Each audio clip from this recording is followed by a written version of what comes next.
데살로니가후서가 또 문제가 된 것이 환란이에요. 환란에 대해 다시 한번 조명하고, 또 환란에서 조명하면서 문제가 된 게 뭐냐면은 여기에 주의 날이 언젠가라는 것을 주의 강림에 대해서 강조하다 보니까 강림하실 때 그리고 주의 날이 도덕같이 해산의 고통 이런 것 같이라고 분명히 밝혔는데도 불구하고 그들에게는 어떻게 해요? 살아생전에 주께서 반드시 오신다는 생각에 많은 문제가 발생하게 있어요. 주의 강림은 부활하신 예수 그리스도의 이 토대 위에 서는 것이 주의 강림을 기다리는 깨어있는 오늘 우리의 자유인데, 그들은 일단 강림하신 그 부활 사건의 토대를 두면서도 어떻게 해요? 주님 다시 오시는 그 현상에 집중하게 됐죠. 그래서 발생한 문제를 다시 한번 정리하고자 기록된 게 데살로니가후서다라고 보면 돼요. 자, 그게 인사하면 뭘까요? 한번 따라해 봅시다. 인사. 발신자. 수신자. 문안. 자, 발신, 수신, 문안이에요. 발신자 바실디에 바울과 실로아노와 디모데는 데살로니가 교인에게 데살로니가 교회에 편지하노니 은혜와 평강이 너희에게 있을지어다. 똑같아요. 한번 따라해볼까요? 바실디. 그 다음에 데살로니가 교회고 문안 은혜와 평강이 있을지어다. 그 다음에 감사 내용인데요. 형제들아, 우리가 너희를 위하여 항상 하나님께 감사할지니 이것이 당연함은 너희 믿음이 더욱 자라고 너희가 다 각기 서로 사랑함이 풍성함이니, 그러므로 너희가 견디고 있는 모든 박해와 환난 중에서 너희 인내와 믿음으로 말미암아 하나님의 여러 교회에서 우리가 친히 자랑하노라. 그렇게 되어 있어요. 이걸 사실 다시 한 번 더 감사 내용에 드러내고 있어요. 데살로니가 교회의 믿음에 대해서 감사하노니 너희의 믿음과 사랑을 이야기했어요. 믿음과 사랑인데 그 가운데 박해와 환난 중에서 한번 따라해볼까요? 박해, 환난. 맞아, 이 박해와 환난 가운데서 믿음과 사랑의 토대를 둔 그들의 신앙이 인내와 믿음으로 말미암아 자랑할 만큼 그들은 어떻게 성숙한 믿음을 보였어요. 그래서 그 결과가 뭘 말하고 있냐면 5절에 이는 하나님의 공의로운 심판의 표. 이게 이제 바울이 하고자 하는 말이에요. 박해와 환난인데요. 박해와 환난 가운데 이것이 박해와 환난으로 말미암아 드러나는 것이 하나님의 공의로운 심판의 표라는 거예요. 한번 따라해볼까요? 하나님의 공의로운 심판의 표. 맞아요. 하나님의 공의로운 심판의 표인데요. 즉 박해와 환난이 뭐라고요? 하나님의 공의로운 심판의 표예요. 하나님의 공의로운 심판의 표. 너희로 하여금 하나님 나라에 합당한 자 여김을 받게 하려 하매니 그 나라를 위하여 너희가 또한 고난을 받느니라. 자, 공의로운 심판의 표인 이유가 뭐냐? 6, 7절에 나와 있죠. 너희로 환난 받게 하는 자들에게는 환난으로 갚으시고, 왜 환난이 공의로운 심판의 표이냐면은 환난 받게 한 자에게는 하나님께서 환난으로 갚으시고, 그 다음 환난 받는 너희에게는 우리와 함께 안식으로 갚으시는 것이 하나님의 공이시니 이 환난 받는 너희들에게는 안식으로 갚으신다라는 거예요.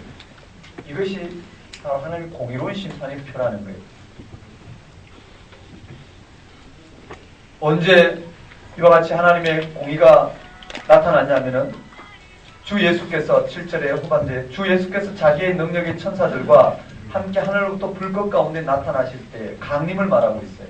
하나님을 모르는 자들과 우리 주 예수의 복음에 복종하지 않은 자들에게 형벌을 내리시리니 이런 자들은 주의 얼굴과 그의 힘의 영광을 떠나 영원한 멸망의 형벌을 받으리라. 그날에 강림하사 그의 성도들에게 영광을 받으시고 모든 믿는 자들에게서 놀랍게 여김을 얻으시리니 이는 우리의 증거가 너희에게 믿어졌습니다.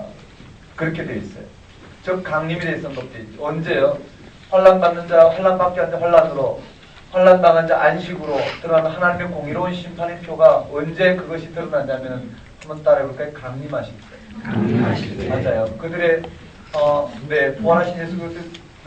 부활하신 예수 그리스도에게 삶의 토대를 두고 따르는 그 삶의 환난 당하는 그 결과인 강림하실 때. 한번 따라해볼까요? 강림하실 때. 강림하실 때. 주께서 강림하실 때 그와 같은 모든 일들이 일어나게 될 것이라는 거예요. 11절에 이러므로 우리도 항상 너희를 위하여 기도하면, 한번 따라해볼까요? 기도하면. 자, 감사해서 기도로 넘어왔어요. 기도하면 뭘 기도하는지 봅시다. 너희를 위하여 기도하면 우리 하나님이 너희를 그 부르심에 합당한 자로 여기시고 모든 선을 기뻐함과 믿음의 역사를 능력으로 이루게 하시고 우리 하나님과 주 예수 그리스도의 은혜대로 우리 주 예수의 이름이 너희 가운데서 영광을 받으시고 너희도 그 안에서 영광을 받게 하려 함입니다. 뭘까요? 환난을 없이 해달라는 기도는 아니죠. 왜냐하면 하나님 나라의 실질이 이 땅 가운데 여전히 어떻게 해요? 고난이 존재하기 때문에 주님이 다시 사심으로 말미암아 하나님 나라가 임하였고 주님 다시 오심을 완성되는데 그 안에 살아가는 우리들은 이 땅에 우리 환난을 당할 수밖에 없는 은폐된 하나님 나라의 현재 가운데 살아가고 있어요. 그들이 기도하고 있는 기도의 내용은 한번 따라해 볼까요? 영광을 받으시고 영광을 받게 하려 합니다. 영광을 받게 하려 합니다. 맞아요. 모든 선을 기뻐함과 믿음의 역사를 능력으로 이루게 하시고 그게 몇 가지 기도 제목이 있죠. 한번 따라해볼까요? 부르심에 합당한 자로 여기시고 부르심에 합당한 자로 여기시고 적자면요. 이 부르심에 합당한 자로 여기시고 또 부르심에 합당한 어디로 부르셨나요? 예수 그리스도 십자가 부활 사건으로 오늘 우리를 부르셨어요.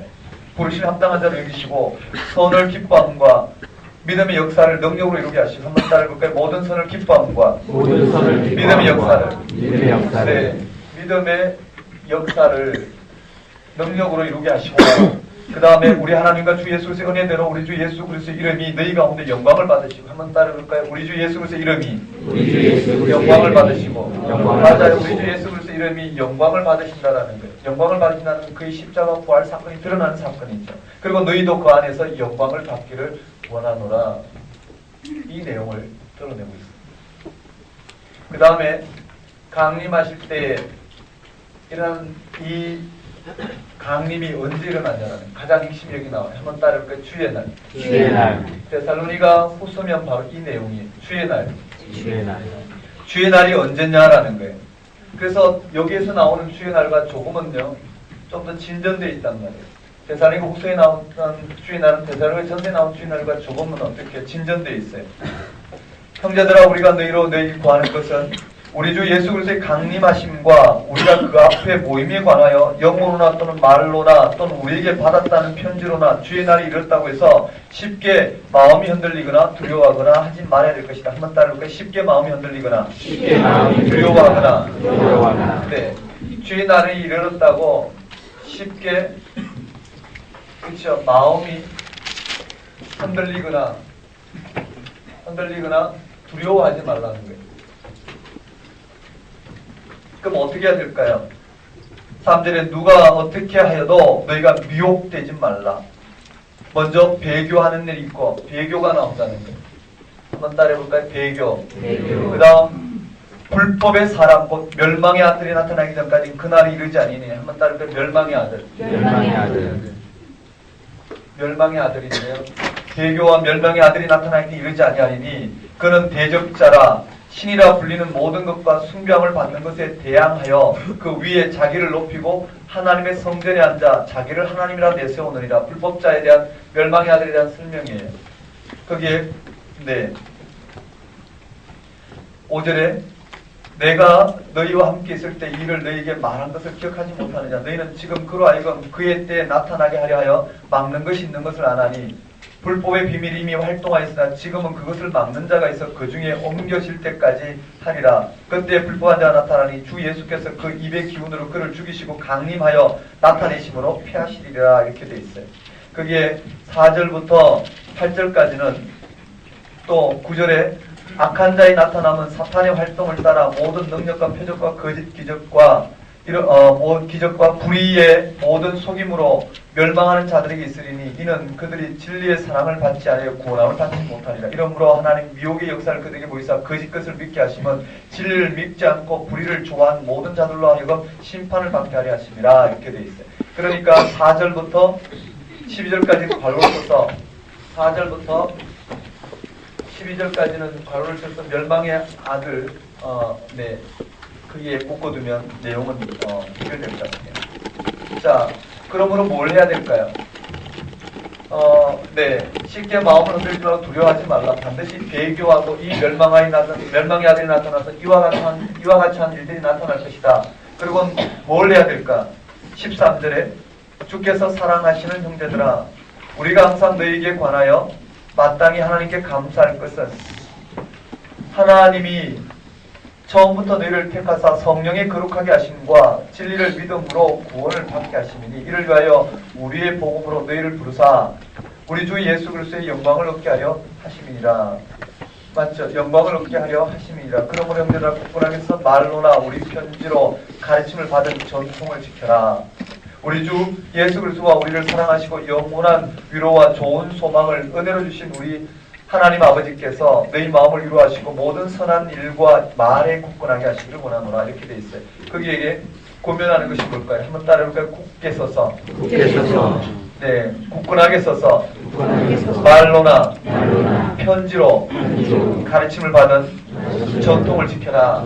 이들에게 바울이 지금 말로나 편지로, 즉 편지 같죠, 또 편지 가죠. 이것을 굳건하게 지키라는 거예요. 한번 따라해볼까요? 말로나 편지로 가르쳐진 것을 네, 이 전통을 지키라는 거예요. 그 정도 권면하면 무슨 말인지 이해됐어요. 자, 그 다음에 마지막 권면이 한번 따라해볼까요? 권면. 자, 마지막 이 이야기를 하고 권면을 해요. 권면을 하는데 그 첫 번째 내용이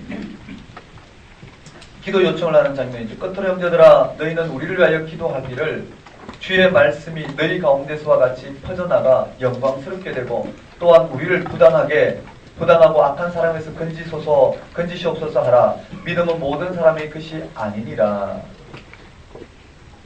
그렇죠? 한번 따라해 볼까요? 바울을 위한 기도. 첫 번째, 여기에 바울을 위해서 기도를 요청하는 장면이에요. 3절에 주는 믿부사 너희를 굳건하게 하시고 악한 자에게서 지키시리라. 너희에 대하여는 우리가 명한 것을 너희가 행하고 또 행할 줄을 우리가 주 안에서 확신하노니 주께서 너희 마음을 인도하여 하나님의 사랑과 그리스도의 인내에 들어가게 하시기를 원하노라. 자, 그 다음에 두 번째예요. 한번 따라해볼까요? 일하기 싫거든 먹지도 말라. 바로 주의 날에 대한 오해 때문에 발생했어요. 자, 여기는 자기 일을 하라고 했어요. 자기 일을 하라는 것이 이렇게 연결해 놓으면 되죠. 헷갈리지 않을 거예요. 한번 따라해볼까요? 일하기 싫거든 먹지도 말라. 더 강력하죠. 자기 일을 하라 해서 일하기 싫거든 먹지도 말라 그랬어요. 형제들아, 우리 주 예수 그리스도의 이름으로 너희를 명하노니 게으르게 행하고 우리에게서 받은 전통대로 행하지 아니하는 모든 형제에게서 떠나라. 어떻게 우리를 분발해야 할지를 너희가 스스로 아나니 우리가 너희 가운데서 무질서하게 행하지 아니하며 우리에게 권리가 없는 것이 아니요 오직 스스로 너희에게 본을 보여 우리를 본받게 하려 함이라. 우리가 너희와 함께 있을 때에도 너희에게 명하기를 누구든지 일하기 싫거든 먹지도 말라 하였더니 우리가 들은즉 너희 가운데 게으르게 행하여 도무지 일하지 아니하고 일을 만들기만 하는 자들이 있다니 이런 자들에게 우리가 명하고 주 예수 그리스도 안에서 권하기를 조용히 일하여 자기 양식을 먹으라 하노라. 이렇게 되셨죠? 그 다음에요. 세 번째는 선을 행하다 낙심하지 말라. 세 번째 한번 따를까요? 선을 행하다가 낙심하지 말라. 형제들아, 너희는 선을 행하다 낙심하지 말라. 누가 이 편지에 한 우리 말을 순종하지 아니하거든 그 사람을 지목하여 사귀지 말고 그로 하여금 부끄럽게 하라. 그러나 원수와 같이 생각하지 말고 형제같이 권하라. 한번 따라해볼까요? 선을 행하다가 낙심하지 말라. 네, 그리고 마지막에 평강이 주께서 친히 일마다 너에게 평강을 주시고 왜 일마다 했을까? 네, 맞아요. 한번 따라해볼까요? 일마다. 그렇게 외우면 더 좋겠죠. 네, 나머지는 전부 여러분이 처리하시면 돼요. 이렇게 되어 있어요. 자, 한번 외워볼까요? 그래서 우리가 전서 외우고 후서 한번 외워봅시다. 한번 따라해볼까요? 인사, 발신자, 수신자, 문안, 감사. 자, 감사 내용을 들어야 되죠. 한번 따라해볼까요? 믿음, 사랑. 네, 믿음과 사랑 가운데 있는 이들을 감사한다 하고, 그 다음에 한번 따라해볼까요? 박해와 환란. 하나님의 공의로운 심판의 표. 환란 받게 하는 자 환란으로. 환란 받는 자 안식으로. 언제요? 강림하실 때. 한번 따르니까 강림하실 때. 기도하는 거예요. 한번 따르니까 부르심. 믿음의 역사. 예수 그리스도의 영광. 영광이 이르기를 원하노라. 네, 내용을 적고요. 여기는 내용은 뭘까요? 환란에 그 하나님 공의로운 심판의 표가 뭔지만 잡으면 되겠죠. 그 다음에 한번 따라볼까요? 주의 날. 쉽게 마음이 흔들리거나 두려워하지 말라. 배교 멸망의 아들. 그리고 멸망의 아들에 대한 부연 설명이 쭉 돼요. 그 다음에 한번 따라해볼까요? 말이나 편지로 가르친 것을. 자, 말이나 편지로 가르친 전통을 지키라. 권면. 바울을 위한 기도. 일하기 싫거든 먹지도 말라. 선을 행하되 낙심하지 말라. 되셨나요? 이 흐름을 전체를 하나를 딱 잡아서 기억하면 될 것 같아요. 자, 그럼 디모데 후서를 한번 봅시다. 디모데 전서를 한번 봅시다.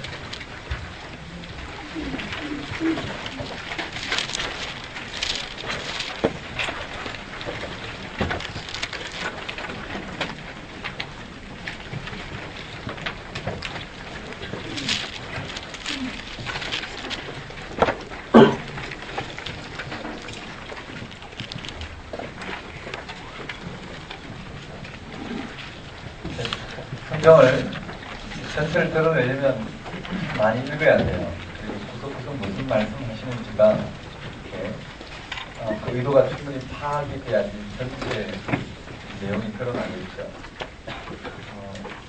일본에서 이제 청년들 대상으로 말씀을 전하는 선교사님이 이제 점점 가르치면서 준비하게 되죠. 번역하고 내용을 또 파악하고 전하고 그러면서 더욱더 말씀에 붙들리게 되셨나 봐요. 그것을 청년들에게 이제 전하는데 네, 그러니까 그 의도를 충분히 파악하고 흐름을 전했을 때 그 청년들은 그 말씀 가운데서 네, 하고자 하는 의도가 파악이 될 때 그들의 반응은 놀라울 정도로 말씀 앞에서 진지해진다는 거. 맞는 것 같아요. 지금 이렇게 바둑판, 흔히 깍두기라고 그러고 바둑판이라고 그러는데요. 바둑판이 중요한 게 아니라 전체 내용을 지금 담아내고 있다는 게 중요해요.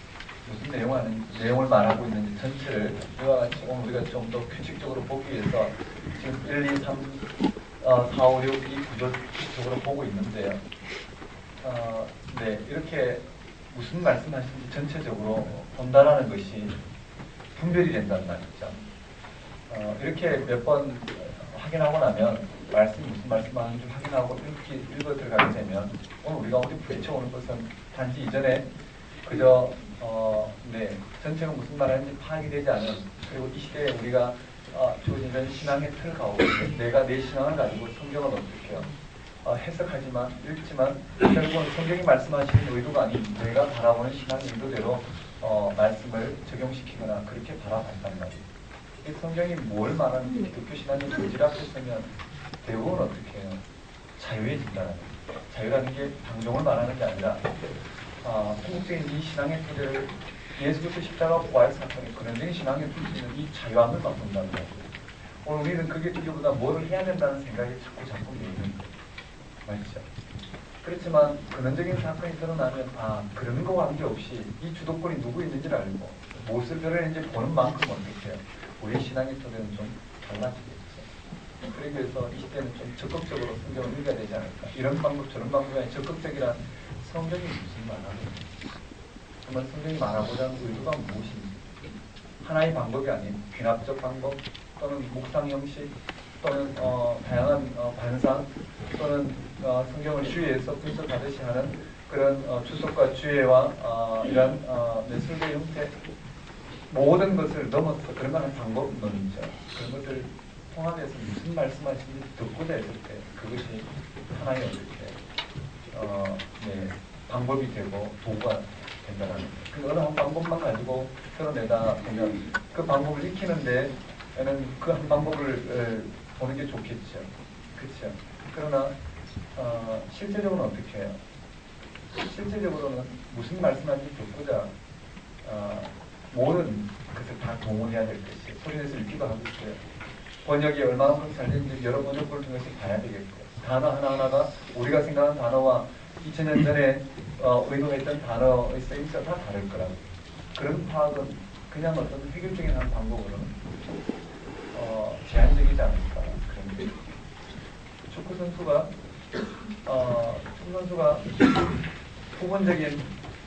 부분적인 전술훈련이나 아니면 몸 만들기만 한다 해서 축구를 잘할 수 있는 건 아닐 거예요. 그런 것이 바탕이 돼서 경기를 뛰어야지 전술 전략을 가지고 경기를 뛰어야지 실질적으로 경기력이 높아지는 것처럼 성경님께는 그와 같지 않을까. 전체를 통해서 무슨 말하는지를 내가 어떤 변화를 받는다는 중요하지 않다. 내가 변화해서 하나님 나라가 오는 것이 아니라 하나님 나라가 뭔지 드러나는 만큼 나는 그게 세대를 주는 것이죠. 기독교는 전적으로 하나님께 있고 하나님에 의해서 이 모든 일이 이루어졌다. 그게 믿음으로 이렇게 된다는 아주 고유한 고백이지 않을까 그렇게 생각합니다. 여러분에게도 이런 성경이 하나의 방법론이에요. 제가 나누는 교재에 여러분 갖고 있는 교재가 제가 아끼는 교재가 그냥 봐도 여러분이 만들어가는 게 최고예요. 지금 이렇게 제가 판단을 하지만 이런 기준 정도를 가지고 여러분 읽으면서 무슨 말씀하시는지 읽고 반복하면 그 문맥이 너무나 분명해져요. 또 바울 쓰신 13권을 전체로 놓고 보면 뭘 말하는지 그 큰 흐름이 딱 있어요. 그래서 여러분이 스스로 정리하고 드러내고 그 구체적으로 각 단어가 이것이 말하는 것이 기독교 2000년 역사에서 뭘 말하고 있는지 분별된 그리고 증거되어지고 확정된 이러한 신학적 토대 위에서 다시 열어내는 게 성경의 이렇게 묘미이지 않을까. 물론 여러분 주변에 누군가가 그런 것을 읽기 위해서 도와주는 사람이 있다면 더 좋겠지만 그렇지 않다 하더라도 전체를 통해서 한 번 열어보고 두 번 열어보고 그렇게 하다 보면 또 분명해지지 않을까. 그래서 윤바이블이 선교지에서 많이 사용돼요. 중국은 굉장히 활성화되고 이미 번역이 다 되고 세부적인 강의하는 것도 다 이미 몇 년 전에 다 바둑 이렇게 녹취해서 또 제 원고와 녹취화해서 번역이 돼서 실질적으로 중국의 지도자들이 실제로 교회에서 가르치는 그런 부분이죠. 근데 굉장히 반응이 좋아요. 중국에서 현지 선교사님이 중국에서 유학 오셨다 가신 분이시죠. 지금 이제 몇 군데 바이블 스터디를 하고 이제 어제 끝났죠. 어제 밤에 한 10시쯤 끝났다고 그래요. 굉장히 좋은 분별과 말씀 읽기에 이해가 됐다. 평신도를 대상으로 했고 지도자를 대상으로 했고 도시에도 있고 시골에서도 있는데 잘 드러나는 그런 과정인 것 같아요. 이제 좋은 예라는 것은 중국 교회가 정말 필요로 하는 부분들이 있어요. 말씀을 좀 깊이 읽고 싶은데 그게 잘 안 되거든요. 복음을 듣고 싶은데 그게 잘 안 돼요. 늘 가려져 있고요. 율법주의와 또 다양한 이런 부분들로 수익 수밖에 없는 그런 환경이죠. 그런데 뭘 가르쳐도 정말 말씀을 굉장히 알고 싶어요. 근데 말씀을 직접적으로 가르치는 그런 과정이 거의 없죠. 왜냐하면 그런 분야는 우리 하지 않고요. 또 그렇게 실질적으로 해보지 않고 한국교회에서 숨기지만 10년을 숨기지만 주일설교 그 다음에 설교 형태 조금, 아니면 개론적 수준을 다루고 정말 성경과 실험하면서 무엇이 성경이 말하고자 하는 그런 일을 실험은 잘 되지 않습니다. 그래서 이런 계기가 여러분 말씀 공부하는 중요한 도구가 됐으면 좋겠다 싶기도 하고요. 네. 자, 디모데 전서예요. 한번 따라해볼까요? 인사, 발신자, 수신자, 문안. 자, 이제는 목회서신이라고 해요.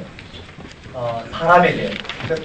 디모데는 바울의 제자이자 동역자이자 참 아들과 같은, 양자와 같은 존재였어요. 디모데에게 목회의 중심이 무엇입니까?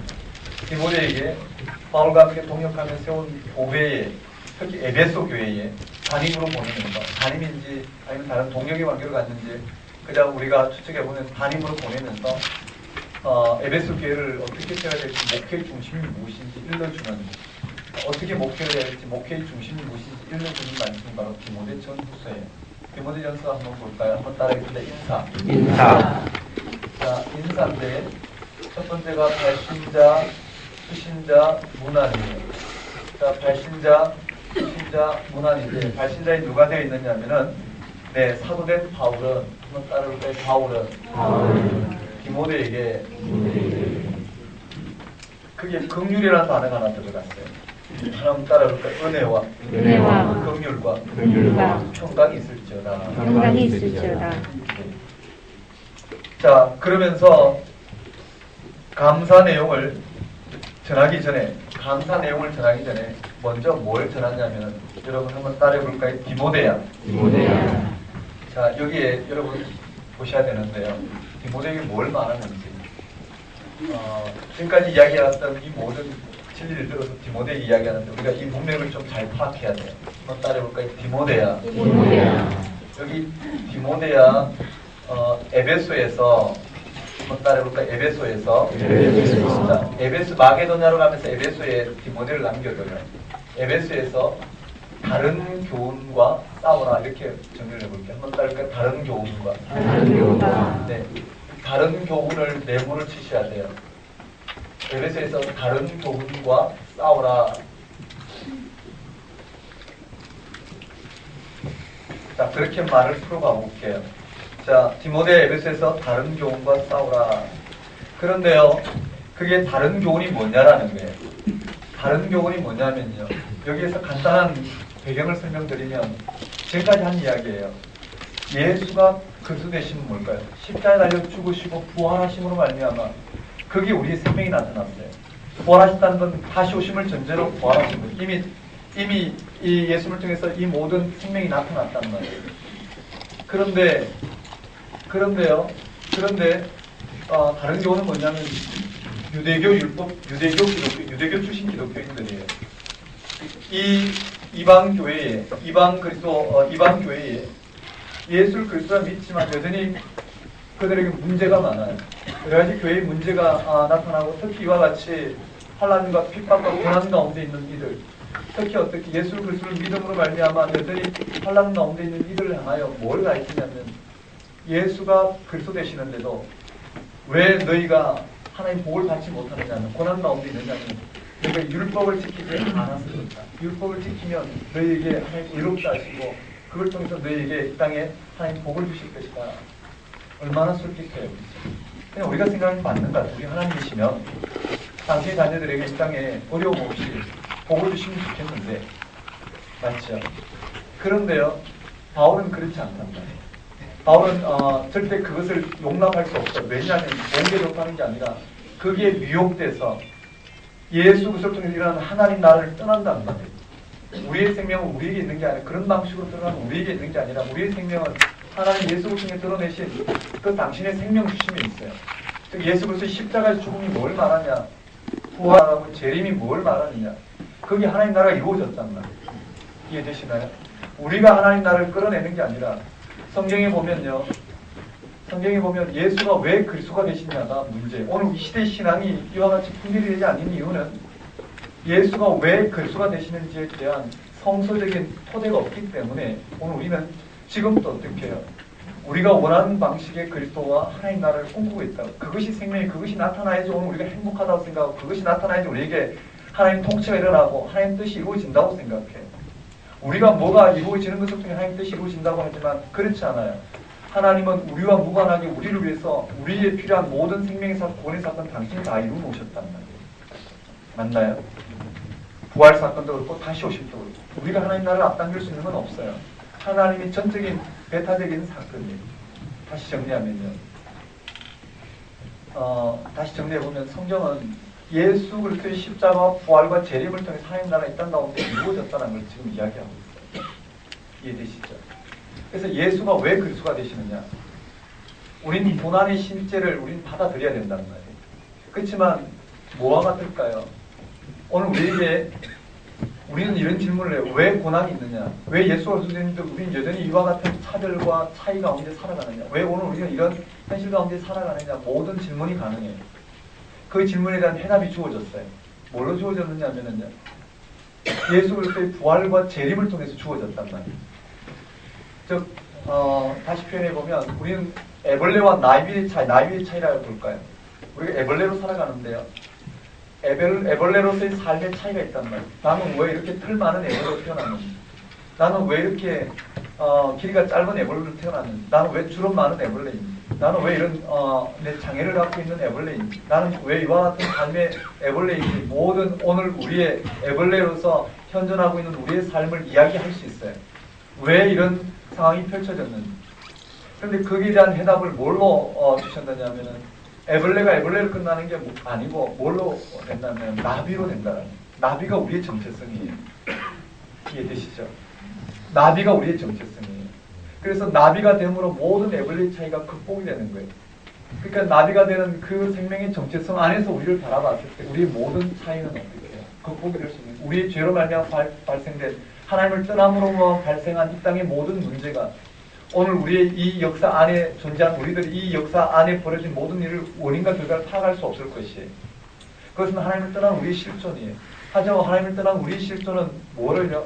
왜 이런 고통이 주어졌는지 우리는 묻기를 원해요. 그렇지만 하나님은 그런 것으로 우리 문제가 해결되는 게 아니라 궁극적으로 그 고통이 회복되는 생명의 사건을, 궁극적인 생명의 사건을 허락함으로 말미암아 우리의 본질적인 문제를 이미 이루어 놓으셨단 말이에요. 그리고 우리를 그 길을 초청하고 계셔요. 정말 이해되시죠? 자, 그래서 초대교회예요. 예수가 왜 그리스도가 되시냐가 중요했다고. 그래서 마태, 마가, 누가, 요한, 그리고 신약의 나머지 모든 성들이 다 23권 다 마찬가지로 해요. 특히 바울 서신에서 예수가 왜 그리스도가 되시는지를 변증해 내립니다. 자, 예수 그리스도의 십자가 부활과 재림을 통해서 이 땅 가운데 하나님 나라가 임하였단 말이에요. 근데 그 하나님 나라의 실제는 은폐되어 있기 때문에 우리 가운데 고난이 실제란 말이에요. 그런데 고난이 실제, 이 하나님 나라를 받아들일 때 오늘 우리의 상태는 어떤 상태냐면은 씨 뿌리는 비유가 그래서 나왔죠. 길가와 같아요. 길가라는 게 뭘까요?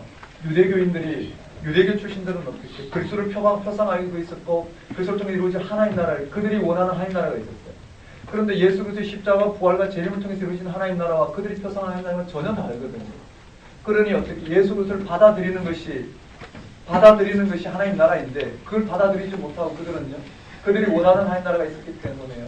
예수 그리스도를 통해서만 하나님 나라가 전해졌지만 새들이 와서 좋아먹는 것처럼 금방 그들에게는 뿌리를 내릴 수가 없는 거예요. 또 흙이 얇게 흘린 돌밭처럼요. 예수 그리스도를 믿고 따랐는데 예수가 그리스도신 걸 믿기는 믿었지만 그 그리스도를 통해서 드러내야 될 하나님 나라를 예수 그리스도를 통해서 드러난 예수 그리스도의 십자가 부활과 재림을 통해서 들여다보지 못하고 거기에 모든 하나님 나라를 받아들이지 못하고 자기가 원하는 땅의 삶의 자리를 가지고 하나님 나라를 바라보다 보니까 어떻게 떠나게 되는 거예요. 예수 그리스도를 배교하게 되는 거예요. 금방 말라 비틀어지는 거예요. 하나님 나라가 그 가운데 어떻게 자랄 수가 없는 거예요. 가시덤불도 마찬가지예요. 누가 좋은 땅에 떨어진 누가 좋은 땅일까요? 좋은 땅은 하나님 나라를 그대로 받아들이는 자예요. 예수 그리스도의 십자가 부활과 재림을 통해서 임한 하나님 나라를 받아들이는 우리의 모든 표상과 우리의 모든 하나님 나라 그리스도에 대한 생각을 내려놓고 성경에서 사도들이 증언하고 있는 그 그리스도를 통해서 임한 하나님 나라를 받아들이면 어떻게 해요? 이 하나님 나라가 스스로 내 가운데 결실을 맺는다는 30배, 60배, 100배. 즉 좋은 땅은 씨를 삼키기만 하는데 좋은 땅은 예수 그리스도 임한 하나님 나라를 받아들이기만 하는데 스스로 하나님 나라는 결실을 맺게 된다는 그게 초대교회의 가르침이에요. 그런데 그게 좋은 땅이 아닌 이 땅에 다양한 표상을 갖고 있는 그들은 어떻게 해요? 그 문제를 해결하기 위해서 예수가 그리스도 되신데도 불구하고 왜 고난이 있느냐? 그 율법을 지키지 않아서 오늘 우리처럼 주일 성수하지 않아서 그렇다. 또는 실주하지 않아서 그렇다. 또는 봉사하지 않아서 그렇다. 교회를 해서 뭔가 오늘 우리가 하지 않아서 그렇다. 그래서 그런 어려움을 당한다라고 이야기해요. 정말 그럴까요? 그럼 이건 한번 심각하게 생각합니다. 정말 그럴까요? 이미 하나님 나라는 우리가 뭘 하고 안 하고에 관계없이 당신께서 당신 나라를 이루셨다면 우리가 알고 그 나라를 초청하고 있어요. 오늘 우리가 그런 것을 통해서 우리의 삶이 잘 되는 것을 통해서 정말 우리에게 생명이 나타날까요? 그렇지 않을 거예요. 이미 예수를 통해서 이미 우리에게 생명이 주어졌단 말이에요. 그것을 누리는 게 우리에게 주어진 부르심이란 말이에요. 물론 이런 말씀을 들어도 그저 그러겠거니 여러분 생각할 수 있어요. 이게 인식과 경험과 초월이라는 게 그렇게 쉬운 문제가 아니에요. 신학 공부를 하면서 수십 번 듣고 정말 2000년 역사 가운데 주어진 이 모든 교리적 토대, 신학적 토대를 닦으면서 전혀 안다고 생각했는데요. 그 속으로 못 들어갔단 말이에요. 그 시대마다 그랬죠, 다들. 그래서 저에게는 결정적인 이 신학적 회심, 성경적 회심 사건이 계기가 된 사건이 있었는데요. 몇 년 전이었죠. 그 사건에 다시 한번 성경이 무슨 말을 하는지를 그 성경이 말씀하시고자 하는 그 세계 속에 눈을 뜨게 되고 인식하게 되었고요. 그렇게 들여다봤을 때 전혀 다른 그야말로 무엇이 신앙의 본질인지를 다시 한번 바라보고 있습니다. 물론 제가 이렇게 말하지만 또 시간이 오르면 또다시 더 분명한 영적인 조명이 일어나면 지금도 맹인 것 같았다라는 고백을 하겠죠. 그래서 우리는 성경이 무슨 말을 하는지 그 세계를 들여다봐야 된다는 거예요. 자, 오늘 말씀의 핵심은 왜 다른 교훈이 주어지는가? 왜 초대교회에 다른 교회, 지금도 왜 거짓 선지자들이 나오고 왜 거짓 가르침들이 먹히느냐라는 거예요. 왜 그런 가르침이 먹히느냐? 왜 예수 그리스도로 드러난 이 진리의 차원이 전해지지 않고 왜 자꾸 거짓 교훈이 먹히느냐? 그것은 오늘 우리가 표상하는 하나님 나라가 있기 때문에 오늘 우리가 원하는 그런 이 땅의 삶에 관심이 있기 때문에 예수 그리스도를 통해 드러난 하나님 나라를 받아들이지 못하고 우리가 원하는 관심이 있기 때문에 얼마나 많이 우리가 열심을 내나요? 그렇지만 그것이 하나님 나라와 무슨 관계가 있는지 심각하게 생각합니다. 내가 매일 열심히 큐티를 하고 내가 열심히 매일 기도를 하고 내가 열심히 매일 정말 하나님 앞에 합당한 삶을 살고자 그렇게 분투를 하고 실험을 하는데 그것이 무슨 사건인지 깊이 생각해봐요. 자기가 자신을 분별할 수 없어요. 그런데 영적인 사건, 예수 그리스도에 드러난 영적인 사건이 내 속에 분별되면 될수록 내 실체가 드러나게 돼요. 그리고 내 실체를 내려놓게 되고 전혀 다른 주체가 하나님께 있음을 알고 그 사건 안으로 들어가게 된다는 그게 많은 믿음의 사람들이 고백한 핵심 사건. 루트도 그랬고 칼빈도 그랬고 많은 내 믿음의 선진들이 그와 같이 그런 과정을 겪었더라. 그런 면에서 봤을 때 다른 교훈이 왜 전해진가 토대를 말했어요. 자, 다른 교훈은 여기서 말하는 4절에 나와요. 그럼 이 다른 교훈이 4절에 언급되는데 신화와 끝없는 족보예요. 여기 신화와 끝없는 족보라고 이야기합니다. 자, 다른 교훈은 신화와 끝없는 족보를 말하고 있어요. 4절에 신화와 끝없는 족보에 몰두하지 말게 하려 함이라. 왜 신화와 끝없는 족보가 나올까요? 그런 방식으로 세상에서 뭔가를 성취하는 것, 그런 것으로 생명을 누리고자 하는 그런 일련의 시도 때문에 주어진 결과입니다. 이건 율법을 말해요. 신화와 끝없는 족보는 율법을 말하고요. 근데 바울이 디모데에게 준 교훈은 5절에 이 교훈도 내모셔 볼까요? 다른 교훈과 상대되는 이 교훈이에요. 한번 따라해볼까요? 이 교훈. 자, 다른 교훈과 달리 디모데에게 준 이 교훈이에요. 이 교훈은 청결한 마음과 선한 양심과 거짓 없는 믿음에서 나오는 사랑이래요. 이 교훈은 거짓 없는 믿음에서 나오는 사랑이라고 밝히고 있어요. 그럼 이 교훈은 사랑이래요. 근데 이 사랑이 뭐냐? 바로 예수 그리스도의 십자가의 죽음과 부활 사건을 통해서 우리에게 생명 주신 일련의 하나님의 그 모든 행위가 사랑이죠. 그리고 다시 또 다른 교훈이 나와요. 6절부터 10절까지 네모를 쳐볼까요? 6절부터 10절을 네모쳐서 다른 교훈으로 묶어주는데 그 다른 교훈 두 번째예요. 자, 여기에 보면은요. 계속 보는 거예요. 6절부터 10절까지 다른 교훈은 율법이에요. 한번 따라해 봅시다. 율법. 이 신화와 끝없는 족보, 그것이 율법이에요. 자, 다른 교훈이 6절에 사람들이 이에서 벗어나. 이 교훈은 거짓없는 믿음에서 나오는 사랑인데, 즉 예수 그리스도의 십자가 부활과 재림을 통해서 궁극적으로 오늘 우리 인류가 치러야 될 그 생명 사건인데, 사람들이 이에서 떠나 헛된 말에 빠져 율법의 선생이 되려 하나 자기가 말하는 것이나 자기가 확장하는 것도 깨닫지 못합니다. 율법의 선생이 된다는 말 이해되시죠? 오늘 우리 그들이 원하는 삶을 끌어내기 위해서 예수가 그리스도를 통해서 변하신 하나님 나라를 받아들이기보다는 그들이 원하는 하나님 나라를 끌어내기 위해서 어떻게 해요? 율법을 지키면 하나님이 너희를 의롭다 하시고 복을 주실 것이다. 이런 방식으로 미혹해하는 모든 가르침을 말해요. 그러면서 율법에 대한 부연 설명이에요. 8절, 9절, 10절은 율법은 사람이 그것을 적법하게만 쓰면 선한 것이 우리가 아노라. 알 것은 이것이니 법은 옳은 사람을 위하여 세운 것이 아니요 오직 불법한 자와 복종하지 아니하는 자와 경건하지 아니하는 자와 죄인과 거룩하지 아니하는 자와 망령된 자와 아버지를 죽이는 자와 어머니를 죽이는 자와 살인하는 자며 음행하는 자와 남색하는 자와 인신매매를 하는 자와 거짓말하는 자와 거짓 맹세하는 자와 기타 바른 교훈을 거스르는 자들을 위하이니. 율법은 뭐라고요? 율법은 우리를 선하게 할 수 없어요. 율법은 우리를 생명 가운데 인도할 수 없어요. 율법은 무엇이 범죄인지 죄인지 우리가 죄를 드러나게 하는 기능을 한다는 거예요. 그런데 이 교훈은 동그라미 해봅시다. 한번 따라해볼까요? 이 교훈은 내게 맡기신 바 복되신 하나님의 영광의 복음이라는 거예요. 다시요, 사랑해서 제가 이렇게 교통정리를 했어요. 다른 교훈은 4절에 나온 신화와 끝없는 족보, 6절과 10절에 나온 율법이에요. 근데 이 교훈은 5절에 나온 사랑과 11절에 나오는 하나님의 영광이 이르는 복음이에요. 하나님의 영광의 복음이에요. 한번 따라해볼까요? 복음. 이 교훈은 복음인데 복음이 무엇이냐 말이에요.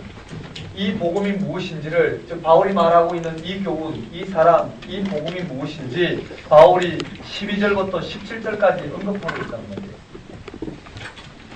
12절부터 17절까지.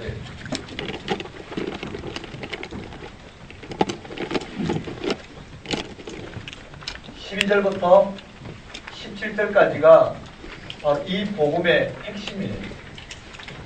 12절부터 17절까지. 자, 먼저 간단하게 들어보셔요. 이 복음이 뭐냐면은 바울이 디모데에게 지금 전하고 있는, 이미 전했고 다시 전하고자 하는 이 교훈, 이 복음이 무엇이냐면, 바울이 다메섹 도상에서 이들이 주장하고 있는 율법 교사로서 이 율법을 들어 교회를 박해하고자 율법에 열심히 낸 사람이었어요. 그래서 이 율법을 들어 복음을 박해했단 말이에요.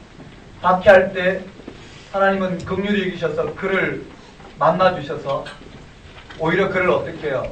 예수 그리스도의 부활 사건을 경험하게 함으로 말미암아 영생, 즉 구원에 이르게 하고, 그리고 모든 사람들에게 어떻게 해요? 바울이 어떻게 해서 구원에 이르게 되는지, 이 구원에 이르게 된 이 복음을 들어서 그들로 하여금 이 구원에 이르게 된 이 일꾼으로 세움을 받았다는 거예요. 이해되시나요? 이 이야기는 디모데가 얼마나 잘할까요? 바울과 함께 동행했던 디모데 너무나 잘한단 말이에요. 그래서 이 다메섹 도상에서 일어난 그러한 사실적인 내용들을 좀 생략하고 전체 분위기만 다시 디모데에게 전하고 있어요. 그게 12절이에요. 나를 넘하게 하신 그리스도 예수 우리 주께 내가 감사함은 나를 충성되이 여겨 내게 직분을 맡기심이니 저는 내가 비방자요 박해자요 폭행자였으나 그걸 말하고 있어요. 자신이 이 거짓 다른 교훈을 전하는 그들처럼 비방자요 박해자요 폭행자였으나 도리어 긍휼을 입은 것은, 긍휼은 불쌍히 여김을 당해 부활하신 예수 그리스도를 만나게 된 것은 내가 믿지 않을 때에 알지 못하고 행하였습니다. 우리 주의 은혜가 그리스도 예수 안에 있는 믿음과 사랑과 함께 넘치도록 풍성하였도다. 15절의 핵심인데요. 믿보다 모든 사람이 받을 만한 이 말이요. 그래서 예수께서 죄인을 구원하시려고 세상에 마셨도다. 죄인 중에 내가 괴수입니다. 한번 따라해볼까요? 죄인 중에 내가 괴수입니다. 이 말을 오해하면 안 돼요. 죄인 중에 괴수라고 이야기해요. 마치 깡패 노릇하다가 목사가 되는 정도로 이야기하면 좀 곤란해요. 죄인 중에 괴수라는 것은 죄인은 뭘까요? 바울이 복음이 아닌 율법에 열심을 냈단 말이에요. 하나님 없이 즉 예수 그리스도의 이 십자가 부활과 다시 오심의 토대를 두지 않은 모든 삶이에요. 특히 이 중에 죄인은 뭘까요? 율법을 말해요. 율법의 토대를 두고 그 중에 어떻게 괴수였다는 건 더욱 열심히 교회를 박해했던 사람입니다. 죄인 중에 괴수였다는 건 내가 율법의 토대를 두고 복음을 박해할 정도로 열심을 낸 괴수였다는 그 말은 율법을 지키는 바리새인들 중에서도 바울은 어떻게 바리새인 중에 바리새인이었단 말이에요. 죄인 중에 괴수였는데 그랬는데요. 다른 교훈을 전하는 이들의 죄인 중에 바울은 괴수였는데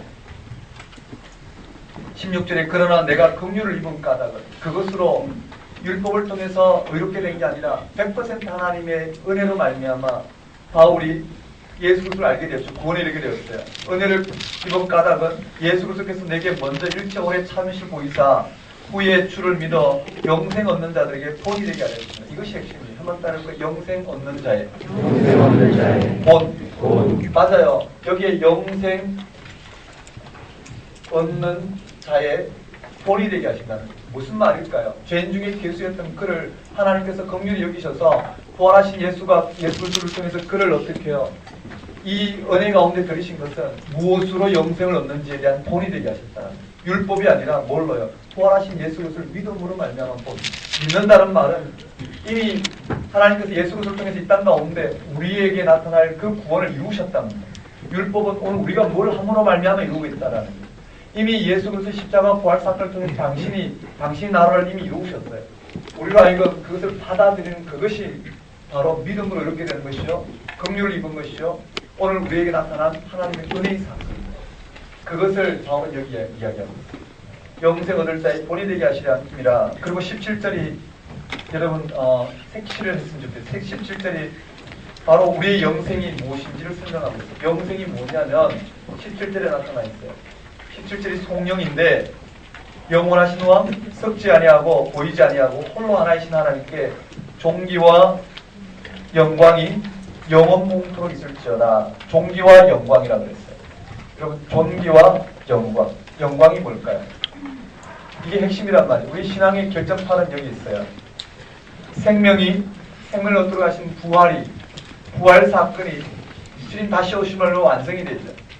오늘 우리는 부활을 통해서 하나님의 영광에 참여하게 되고, 영광이 오늘 우리가 온데 온전히 충만하게 되는 때는 생명이 온전한 생명을 얻는 주님 다시 오실 때. 그러니 뭘까요? 하나님께 영광이 영원 무궁토록 있는 것은 오늘 우리가 온전한 구원에 이르게 되는, 주님 다시 오심을 통해 구원에 이르게 되는 그 결정적인 사건은 바로 오늘 우리 구원이 누구에게 있다고요? 하나님께 있다. 우리의 율법에 있는 것이 아니라 하나님께 있다는 것을 17절의 성령을 통해서 들려주고 있어요. 자, 이게 바로 우리가 전해야 될 교훈이요, 사랑이요, 복음이라는 것을 12절부터 17절까지 볼 수 있어요. 그리고 바울 디모데에게 다시 한번 이야기해요. 한번 따라해볼까요? 디모데야. 한번 따라해봅시다. 디모데야. 네. 선한 싸움을 싸우며 믿음과 착한 양심을 가져라. 그 말을 다른 말로 단순하게 했어요. 한번 따라해볼까요? 디모데야. 믿음의 선한 싸움을 싸우라. 맞아요. 첫 번째하고 똑같은 거예요. 믿음의 선한 싸움을 싸우라. 네, 거기도 이 교훈이 있어요. 이 교훈 동그라미 치면 이 교훈을 손에게 명하노니 전에 너를 지도한 예언은 설교를 말하죠. 예수 그리스도의 오심과 초대교회 예언은요, 예수 그리스도께서 오심과 아니 십자가 부활과 다시 오심을 드러내는 일련의 모든 가르침이 예언이에요. 자, 예언을 따라 그것으로 선한 싸움을 싸우며 믿음과 착한 양심을 가져라. 어떤 이들은 이 양심을 버렸고 그 믿음에 관하여는 파스나였느니라. 파스난 이 두 인물이 나와요. 한번 따라해볼까요? 후메네오, 알렉산더. 후메네오와 알렉산더가 나와요. 믿음의 파선했다는 게 뭘까요? 예수 그리스도 십자가 부활과 재림에 그의 토대를 두지 못하고 율법을 따라 그들이 원하는 이 땅의 삶을 토대로 뒀다는 걸 말하고 있죠. 딱 그렇게 됐어요. 그리고 난 다음 어디로 가냐면요, 6장으로 가요. 6장 3절에 보면 한번 따라해 봅시다. 디모데야. 네.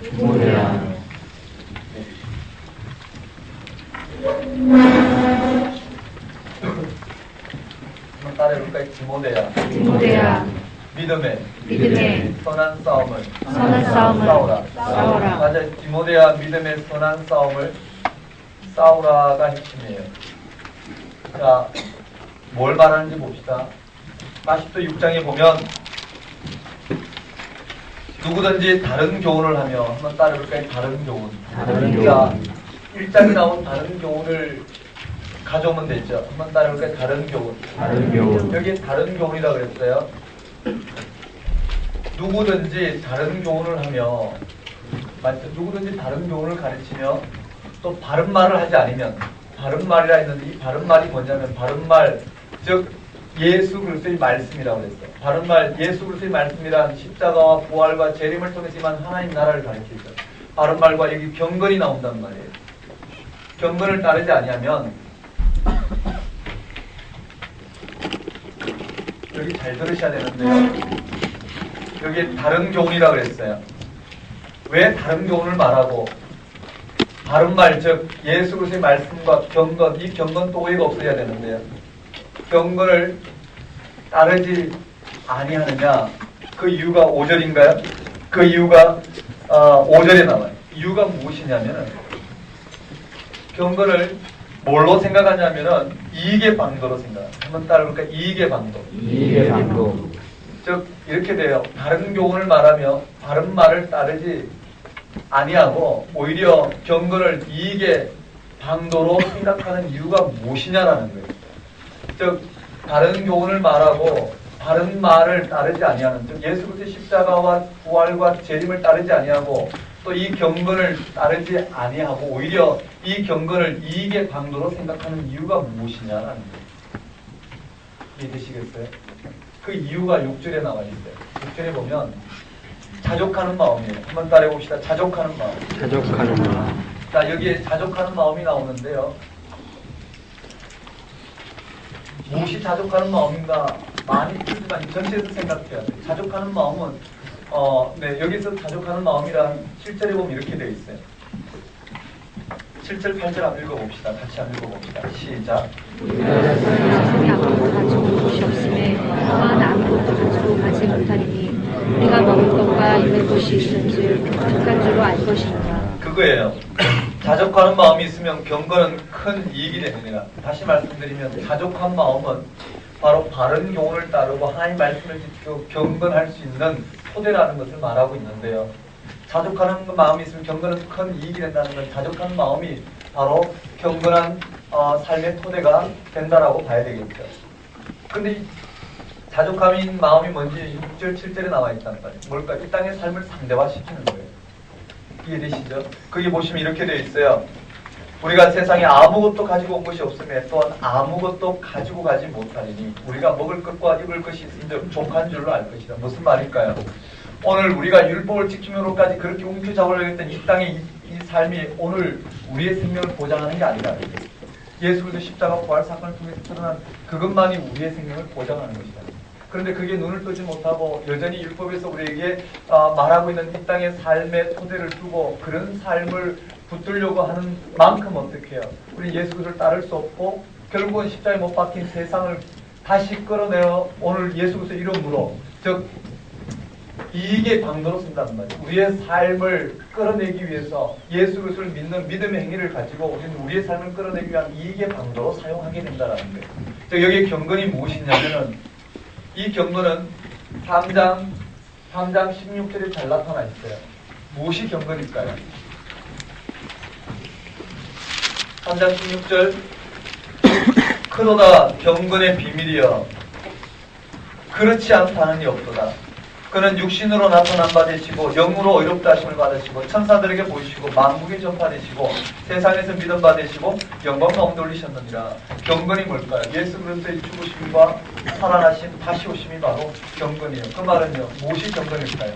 하루에 얼마만큼 큐티를 하고 하루에 얼마만큼 오늘 기도를 하고 하루에 얼마만큼 오늘 우리가 봉사를 하고 생한 일을 하느냐가 아니라 그는 그냥 드러나는 현상일 테고 무엇이 경건이냐면 이 땅에 오늘 십자가에 못 박힌 그 실존을 우리가 받아들이는 거예요. 그리고 예수 그리스도를 통해서 부활하신 예수를 통해서 우리에게 생명이 주어졌다는 걸 받아들이는 거예요. 그 부활 소망 가운데 토대를 둔 모든 일련의 삶이 다 경건입니다.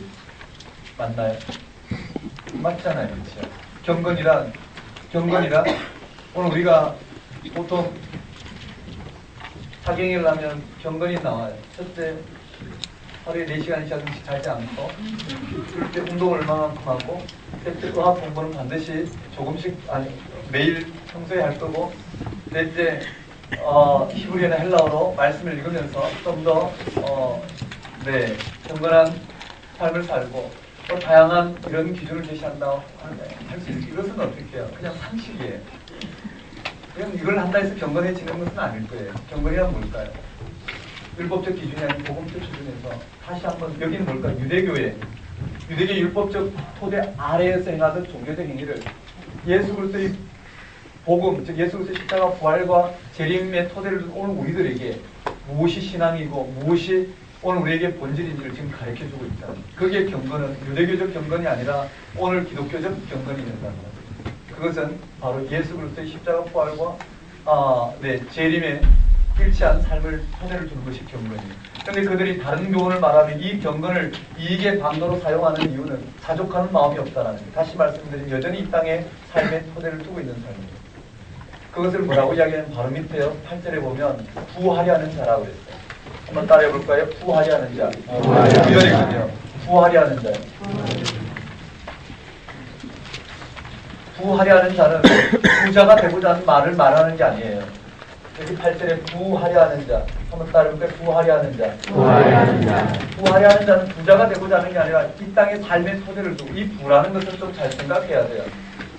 유대교의 한 청년이 예수님을 찾아왔죠. 어떻게 하여 영생을 얻으니까. 그래서 계명을 일러줘요. 그리고 마지막에 뭐라고 이야기했냐면요. 네 모든 재물을 팔아 가난한 자에게 나누고 나를 따르라고. 유대교의 토대는 뭘까요? 율법을 지키면 오늘 우리도 말이죠. 공부를 잘하고 이 시대에 정해놓은 그런 규정들을 고시를 패스하거나 또는 뭐가 되거나 하면 자동적으로 뭐가 따라오나요? 이 땅의 삶에 기득권이 따라오잖아요. 율법도 마찬가지예요. 율법을 지킴으로 말미암아 의롭다함을 받고 그런 걸 통해서 기득권이 따라와요. 그래서 그는 율법을 지킴으로 말미암아 많은 재물을 누리고 있다고 생각해요. 그래서 그것이 생명의 토대였어요. 그런데 예수님 뭐라고요? 그것이 생명의 토대가 아니 다 팔아 가난한 데에 나눠주고 생명의 토대인 나를 따르라고 지금 말했는데 그는 근심하여 돌아갔다고요. 그것처럼요. 다른 교훈을 따르고자 하는 그들의 토대는 이 부하려고 하는 거예요. 이 땅의 삶의 토대를 통해서 무언가 하나님 의롭다 하신 그 결과가 나타나야 된다고 생각했어요. 그렇게 부하려 하는 자, 이 때문에 다른 교훈이 전해지고 다른 말이 전해지지 않고 이 경건이 이익의 방도로 사용된다는 것을 전하고 있어요. 자, 거기에 10절에 보면 돈을 사랑함이 일만 악의 뿌리가 되나니 돈을 사랑하는 얘기 언급되어 있어요. 그 당시엔 그렇게 말하겠죠. 돈을 사랑한다. 부자가 되지 말라는 말이 아니에요. 그렇죠? 부자가 돼도 참된 경건 안에 있을 수 있고 부자가 아니더라도 참된 경건 안에 있지 않고 오직 이 부하려 하는 이 토대 위에서 있을 수도 있다라는 거예요. 자, 그러므로 디모데에게 뭘 말하고 있느냐? 이 실체를 말하고요. 한번 따르게 디모데야. 믿음의 선한 싸움을 싸우라. 영생을 취하라. 여기 영생을 취하라는 말이 주어져요. 영생을 취하래. 뭘 하라고? 영생. 어떻게 취할 수 있나요? 뒤에 나오면 예수 그리스도의 십자가 죽음과 부활과 재림에 우리의 모든 토대를 두도록 거기에 우리의 모든 하나님의 통치 하나님 나라가 일어났다는 것을 지금 전하고 있는 것이에요. 한번 따라해볼까요? 영생을 취하라. 여기 영생을 취하라. 뒤에 보면 이렇게 되어 있어요.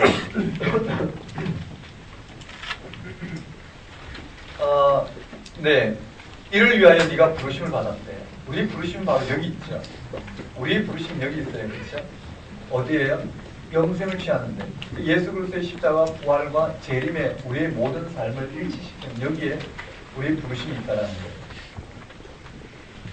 많은 증인 앞에서 선한 정을 하였도다. 만물을 살게 하신 하나님 앞과 본디오 빌라도를 향하여 선한 정을 하신 그리스도 예수 앞에 내가 너를 명하노니 거기에 본디오 빌라도도 언급되더라 정도 보면 되고요.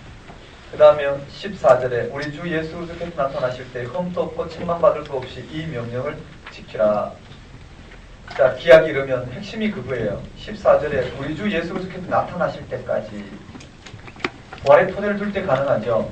15절에 기약 이르면 언제요? 예수께서 나타나시면 하나님이 그의 나타나심을 보이시리니 재림의 때가 되면 하나님이 그의 나타나심을 보이리니 하나님은 복되시고 유일하신 주권자이시며 만왕의 왕이시며 만주의 주시여 오직 그에게만 주에 있고 가까이 가지 못할 빛의 것이 어떤 사람도 보지 못할 것도 볼 수 없는 이시니 그에게 존귀와 영원한 권능을 돌릴지어다. 여러분 15절 16절을 내모치셔야 돼요. 영생을 취하라 토대가 15절 16절이에요. 그리고 1장 17절과 연결해야 돼요. 1장 17절이나 여기에 15절 16절이나 똑같은 내용이에요. 우리 영생의 토대는 어디다고? 이 땅에 있지 않고 누구에게요? 바로 지금 노래하고 있고 영광을 돌리고 있는 하나님께 있다는 것을 설명하고 있어요. 그리고 다시 17절에 부한 자들에게 한번 따라올게요. 부한 자. 17절, 18절, 19절 함께 읽어봅시다. 읽겠습니다. 시작.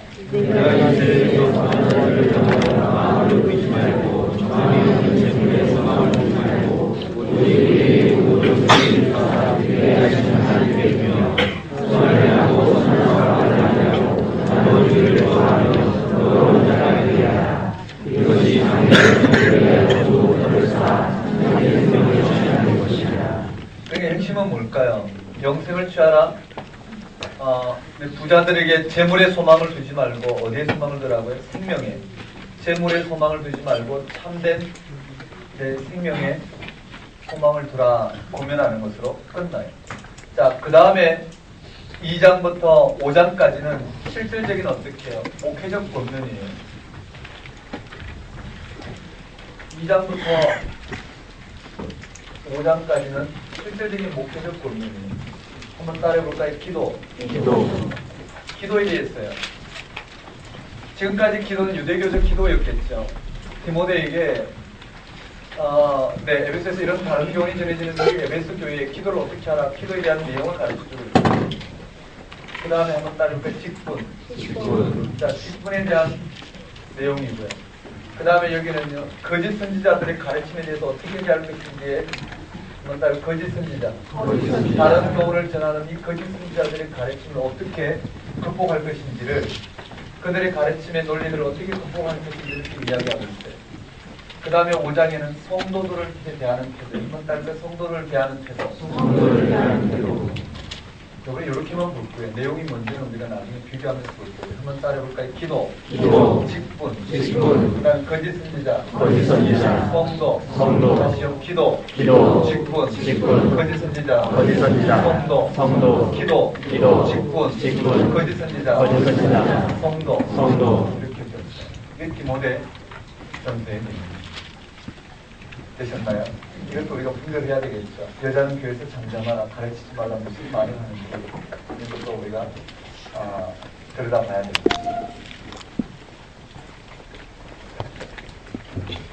네. 10분 쉬었다가 나머지